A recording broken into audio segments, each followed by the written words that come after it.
June 6, 1944. Somewhere in Normandy, a German sentry on night patrol comes across something unsettling in a shadowed field. The hours before dawn have thrown the Norman countryside into confusion. Alarming reports are arriving from every direction. Paratroopers, thousands of them, are descending from the sky across a wide expanse of occupied France. The invasion everyone has anticipated for months is finally underway. The soldier moves closer to what looks like a dead paratrooper. A collapsed parachute lies nearby, its pale silk barely visible in the darkness. But immediately, something feels off. The body is too small, unnaturally light. When he tugs at the uniform, his hand grips coarse burlap packed with straw and sand. This isn't a man at all. It's a dummy, a crude, child-sized figure dressed in boots and a helmet. Before he has time to understand what he's discovered, gunfire explodes from the tree lean. Shouted orders ring out. In English. Elsewhere, mortar rounds thump into the fields, their echoes rolling through the night. The same scene is unfolding across the countryside. German units are reporting huge airborne landings scattered over dozens of miles. Officers scramble to react. Reserves are rushed forward. Panzer divisions are redirected. And Field Marshal Gerd von Rundstedt, commander of all German forces in Western Europe, is about to send more than half of an elite SS Panzer division chasing an enemy that doesn't exist. What the Germans cannot know in those frantic hours is that they are reacting exactly as the British intended. The straw-filled paratroopers are not a deception uncovered too late. They are a carefully engineered psychological weapon designed to exploit confusion at the most decisive moment in modern warfare. And they are about to help alter the course of history. Because on D-Day, some of the most effective troops to land in Normandy were made not of flesh and blood, but of burlap and straw. In early 1944, Allied planners faced a problem that was easy to explain and nearly impossible to solve. Everyone knew an invasion was coming. The Germans knew it too. The French resistance knew it. The entire world understood that sooner or later, the Western Allies would attempt to land a vast army somewhere along the coast of occupied Europe. The real uncertainty was never if, but where and when. For Germany, this uncertainty was both a weakness and a strength. Adolf Hitler responded by ordering construction of the Atlantic Wall, a massive defensive system stretching from Norway all the way to the Spanish frontier.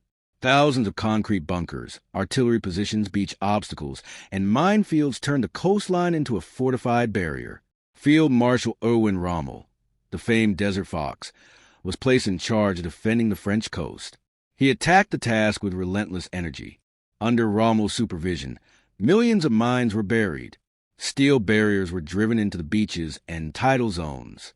Wooden stakes, Rommel's asparagus, were planted across open fields, designed to tear apart gliders before they could land.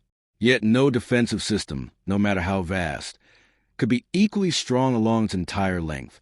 German strategy therefore depended on one crucial factor: correctly predicting the invasion site and concentrating forces there. To German planners, the Pas de Calais seemed the obvious choice. It offered the shortest route across the English Channel, less than 20 miles from Dover to Calais, and the most direct path into the heart of Germany. Logic suggested the Allies would select this point of maximum efficiency. As a result, Calais was heavily fortified, and some of Germany's best units were positioned nearby. But the Allied command chose Normandy instead. Its beaches were less strongly defended, and the surrounding terrain offered better opportunities to establish a foothold. Most importantly, because Normandy appeared to be the less logical option, it offered the chance of surprise. And surprise was not merely an advantage. It was essential. The harsh mathematics of amphibious warfare left no room for error. Landing soldiers from ships onto defended beaches, under fire from prepared positions, was among the most dangerous operations in war. The first assault waves would be exposed and vulnerable, wading through surf and open sand while defenders fired down from concrete fortifications. The German forces were able to mass at the landing beaches before the Allies secured a solid beachhead. The invasion could be driven back into the sea. Because of this, the Allied strategy depended on more than sheer military power. It required deception on a scale never attempted before. The Germans had to be caught off guard, not only at the moment of landing, but kept uncertain even after the invasion was underway. They had to be delayed, misled, and prevented from committing their reserves until it was too late. Every hour of German indecision meant thousands of Allied lives spared. This strategic necessity gave rise to Operation Bodyguard, the most complex and far-reaching deception effort in the history of warfare. Its name was inspired by a statement attributed to Winston Churchill, who famously remarked that in wartime, truth is so valuable it must be protected by a bodyguard of lies. Bodyguard was not a single scheme, but a tightly connected web of more than 35 separate deception operations. Together, they were designed to persuade German commanders that the invasion might occur at multiple locations, and that even when landings began, they might not represent the main Allied assault. Serious planning accelerated after the Tehran Conference in November 1943, when Roosevelt and Churchill assured Stalin that a second front in Western Europe would be opened by the spring of the following year. Overall coordination fell to the London Controlling Section, a highly secretive group of military officers dedicated to strategic deception. At the heart of the plan was Operation Fortitude, which fabricated an entirely fictional army group under the command of General George S. Patton, the American commander the Germans feared and respected most. This imaginary formation, known as the First United States Army Group, was supposedly stationed in southeastern England, directly opposite Calais. Inflatable tanks and fake vehicles filled the countryside. Phony radio transmissions crackled across the airwaves. Double agents supplied German intelligence with a constant stream of carefully engineered false reports. Among them, the most effective was one Pugil Garcia, known to the British as Garbo and to the Germans as Alaric. Garcia constructed an elaborate, entirely fictional spy network of 27 agents allegedly operating throughout Britain, none of whom actually existed. German intelligence trusted Garbo so completely that they even awarded him the Iron Cross for his supposed service. His deception was so convincing that Adolf Hitler refused to release key reinforcements from the Calais region to counter the landings in Normandy. For nearly 7 weeks after D-Day, German commanders remained convinced that a second, even larger invasion was still imminent. Under Fortitude North, a fictional threat to Norway was staged from Scotland. Fake radio transmissions and dummy equipment created the illusion of a British Fourth Army, preparing to strike across the North Sea. Meanwhile, Fortitude South kept German attention fixed on the Pas-de-Calais, the most direct and logical invasion route. Together, these operations exaggerated Allied strength and created so many apparent threats that German forces were unable to concentrate their troops in any one location. Yet strategic deception by itself was not sufficient. When the real invasion armada sailed toward Normandy and actual paratroopers began descending from the sky, German units would have to react to events unfolding on the ground. At that critical moment, a different form of deception was required. Not the broad illusion of phantom armies, but immediate tactical confusion during the decisive hours. As German commanders struggled to interpret scattered reports and determine how to respond, this tactical deception took the form of hundreds of dummy paratroopers dropped across Normandy. Their landing zones were carefully selected to pull German units away from the true invasion beaches. The dummy paratroopers themselves were surprisingly crude devices. Officially designated camouflage device number 15, they were essentially human-shaped sacks made from hessian cloth, the same coarse burlap used for sandbags and potato bags. Each figure stood roughly 85 centimeters tall, about half the height of a real soldier, and weighed only a few pounds when filled with straw or sand. The idea was not entirely original. The Germans themselves had used fake parachutists during their blitzkrieg campaigns in the Low Countries. In May 1940, First Lieutenant Rudolf Witzig, who led the assault on Fort Ebony-Mail in Belgium, later recalled that dummy figures were dropped behind the Albert Canal as one final act of tactical ingenuity. This ruse created serious confusion within Belgian command structures during the crucial opening hours of the German offensive. Inspired by such results, the Allies began developing their own version of the idea in the late 1930s. According to several accounts, around 1938 or 1939, a British Trade Commission representative approached an American manufacturer named George Friedman, who ran a small fabrication workshop in Ashland, Massachusetts. Friedman, along with his brother Fred, agreed to secretly design and produce a miniature dummy paratrooper, complete with a parachute. The brothers designed, tested, and manufactured what would eventually be known as the Robert. Nearly 4,000 of these devices were reportedly shipped to Britain through Canada before the outbreak of war.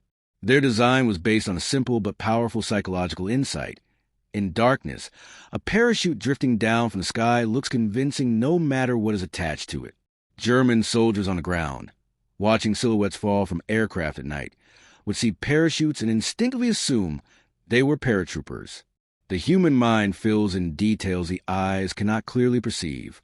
By the time anyone moved close enough to inspect the figures, the deception would already have achieved its purpose. Even the nickname given to these devices reflected their role. British troops called them Roberts, a slang term for inexperienced junior officers, men considered ineffective unless closely supervised. American forces used a different name, Oscar. In both cases, the joke was the same. These were soldiers who could not fight, could not think, and could not act on their own. Their only value lay in how others interpreted their presence. And that perception was everything. The Roberts did not need to fool the enemy for long. They only had to generate confusion during the vital early hours of the invasion, when German commanders were receiving scattered, often contradictory reports and struggling to piece together a clear understanding of events. To prolong and strengthen the illusion, the dummies were fitted with additional features. Each carried a small explosive charge designed to detonate on impact. This detail is sometimes credited to Douglas Fairbanks, Jr., the Hollywood actor who became a highly decorated naval officer during the war. Fairbanks trained with British Combined Operations under Lord Louis Mountbatten, mastering the techniques of military deception that he later helped introduce into American naval operations. Whether or not he personally contributed to the design of the Roberts, the self-destruct mechanism reflected the kind of theatrical imagination favored by deception experts like Fairbanks. The small explosive charges served several functions. They destroyed the dummy itself, burning away the fabric and leaving behind scattered fragments that could be mistaken for the remains of a paratrooper who had deliberately discarded his gear. At the same time, the explosion suggested that the soldier was still active in the area, having destroyed his parachute, something real paratroopers were trained to do to prevent the enemy from identifying landing sites. More advanced devices were deployed alongside the dummies. Some parachutes carried rifle-fire simulators known as pintails. These compact pyrotechnic units produced sharp, cracking sounds upon impact, creating the illusion that the phantom troops were exchanging fire with German forces. Other devices ignited flare-like lights and generated blasts that mimicked mortar explosions. Yet the most important component of the operation was not the dummies at all. It was the small number of real soldiers who would jump with them. The men chosen for this task came from the 2nd Special Air Service Regiment, an elite British unit trained for unconventional warfare deep behind enemy lines. The SAS had been forged in the deserts of North Africa, where small teams carried out bold raids against Axis airfields and supply routes. By 1944, they ranked among the most seasoned and effective special operations troops in the world. When SAS Brigade Intelligence Officer M.R.D. Foote was tasked with organizing the human element of the dummy drops, he first turned to Lieutenant Colonel Paddy Mayne, the legendary commander of the 1st SAS Regiment. Mayne declined. His earlier experiences with deception missions in North Africa had left him skeptical, and he viewed the plan as a poor use of highly trained personnel. Ultimately, Lieutenant Colonel Brian Franks of the 2nd SAS Regiment agreed to contribute 12 men to the operation. Franks had assumed command of the unit only 2 days before D-Day on June 4th, replacing Bill Sterling. Despite having only just taken command, he agreed to take part in the operation. The volunteers fully understood the risks involved. They would be dropped deep behind enemy lines, surrounded by German troops, with instructions not to avoid capture, but to actively engage the enemy, and then allow some of them to get away. The goal was to ensure that German units encountering the drop zones would report the presence of paratroopers, not artificial decoys. The SAS soldiers themselves would serve as the living evidence that made the straw figures appear real. The two teams were led by Captain Frederick Fowles and Lieutenant Norman Poole. During their briefing, they were informed that they would carry gramophone players loaded with recordings of combat, Half an hour of shouting men, gunfire, and exploding mortars. These recordings would be played at full volume through loudspeakers dropped alongside the dummies, creating a convincing soundscape of battle to reinforce what German observers saw on the ground. By any standard, it was an exceptionally dangerous mission. The SAS teams would become the first Allied troops to set foot on French soil on D-Day itself, landing even before the glider forces tasked with seizing Pegasus Bridge. They would operate alone in hostile territory, deliberately drawing the attention of German forces that outnumbered them many times over. And they were expected to do all of this knowing that their objective was not tactical success, but the creation of a believable illusion. The operation was divided into 4 phases, designated Titanic I through Titanic IV. Each phase targeted a different area of Normandy, using varying combinations of dummy paratroopers, sound deception devices, and SAS personnel. Titanic I call for the deployment of 2 SAS teams and approximately 200 dummy paratroopers north of the Seine River, near the towns of Yvetot, Yerville, de Deville, and Fauville. This drop zone was chosen to suggest a major airborne assault threatening German forces along the Seine, drawing reserves northward and away from the real invasion beaches. Titanic II was designed to release around 50 dummies east of the Dives River, pulling German units in that direction and further dispersing their response. This phase was canceled at the last moment due to the heavy concentration of aircraft over Normandy. Titanic III called for the release of 50 dummy paratroopers in the Calvados region, near Maldat and the wooded areas north of Baron-sur-Odin, southwest of Cannes. The intent was to divert German attention away from the genuine drop zones of the British 6th Airborne Division. Titanic IV was the most ambitious element of the operation. 200 dummies, along with 2 SAS teams, were to be dropped near Marigny at the base of the Cotentin Peninsula, close to St. Lo. The goal was to create the illusion of an entire airborne division landing, drawing German counterattack forces westward and away from the invasion beaches. The drops were to be carried out by 4 squadrons from No. 3 Group of the Royal Air Force. Squadrons 138 and 161 flew Handley Page Halifaxes and Lockheed Hudsons, while Squadrons 90 and 149 operated Short Stirlings. These were special duties units, veterans of years spent inserting agents and delivering supplies to resistance networks throughout occupied Europe. They were highly experienced in flying dangerous night missions over enemy territory. Timing was critical. The SAS teams assigned to Titanic IV were scheduled to land at midnight on June 6, 1944. They would be among the very first Allied soldiers to set foot in France on D-Day. Soon after, the dummy paratroopers would begin descending across Normandy in the darkness. In the early hours of the morning, just as German commanders began receiving their first scatter reports of airborne activity, events unfolded that confirmed the effectiveness of tactical deception beyond even the planners' most hopeful expectations. At 2 o'clock in the morning on June 6, German units started reporting parachute landings across a wide swath of Normandy. Paratroopers were sighted east of Cannes. Others were reported near the Cotentin Peninsula. Additional drops were observed around Vire and St. Lo. The reports were incomplete, conflicting, and urgent.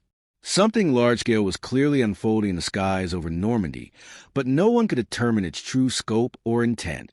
In response, General Friedrich Dahlmann, commander of the German 7th Army tasked with defending Normandy, placed his forces on full invasion alert. This was a crisis German planners had been preparing for over many months. The invasion everyone feared appeared to be unfolding, and the immediate question was how to respond. General Hans Speidel, Chief of Staff to Field Marshal Erwin Rommel, commander of Army Group B, initially lowered the alert level after reports indicated that dummy parachutists had been discovered in certain areas. The presence of the Roberts suggested that at least some of the airborne activity might be a diversion rather than a genuine assault. Yet this conclusion only deepened the uncertainty. Were all the parachute landings fake, or only some of them, which field reports could be trusted? At the exact moment decisive action was required, confusion spread to the German command structure. Then Field Marshal Gerd von Rundstedt, the overall commander of German forces in Western Europe, made a decision that would prove critical. He ordered more than half of the 12th SS Panzer Division, Hitlerjugend, to respond to reports of a parachute landing near Lisieux. This was one of the elite armor formations positioned close to the invasion coast. Young soldiers from the Hitler Youth led by hardened veterans of the Eastern Front. They were among the most formidable units available to the Germans. The 12th SS had been stationed near Lisieux specifically to counterattack any Allied landings on the Normandy beaches. Equipped with tanks, artillery, and thousands of highly motivated troops, they could have delivered a powerful blow if they had moved directly toward the beaches in the early hours of June 6. Their presence might have significantly strengthened the German defense at a decisive moment. Instead, they were sent chasing ghosts. The reported parachute drop near Lisieux was part of Operation Titanic III. 50 dummy paratroopers made a burlap, filled with straw and sand, accompanied by rifle fire simulators and small explosive charges. There were no Allied troops at Lisieux. No airborne division had landed there. What existed was only an illusion, fabric figures and bursts of pyrotechnics. By the time SS units reached the supposed drop zone and uncovered the truth, valuable hours had already been lost. The division was not fully committed toward the invasion beaches until the afternoon, more than 12 hours after the first reports of airborne landings. Even then, their movement was slowed further by Allied air attacks and by streams of refugees clogging the Norman roads. The leading elements of the 12th SS did not reach their assembly area near Évreux until 10 o'clock that night on D-Day. Elsewhere, similar events unfolded. The German 915th Grenadier Regiment, part of the 352nd Infantry Division tasked with defending Omaha Beach, received orders shortly after midnight to investigate reports of paratroopers landing south of the crucial crossroads town of Corentin. This regiment represented the only reserve available to the core German defenses along the Normandy coast. Lieutenant Colonel Karl Meyer quickly gathered his grenadiers and had them moving by 3 in the morning. For hours, the unit pushed through Normandy's narrow country roads in darkness, searching for an enemy that existed only in the minds of German commanders reacting to reports generated by the dummy drops. When daylight broke and the immense Allied invasion fleet appeared offshore, Meyer's regiment was still en route, far from the beaches where his presence was desperately needed. Around 7 o'clock that morning, headquarters received new information. There had been no airborne landings south of Corentin. The earlier reports were false, rumors and misinterpretations triggered by the dummy parachutists.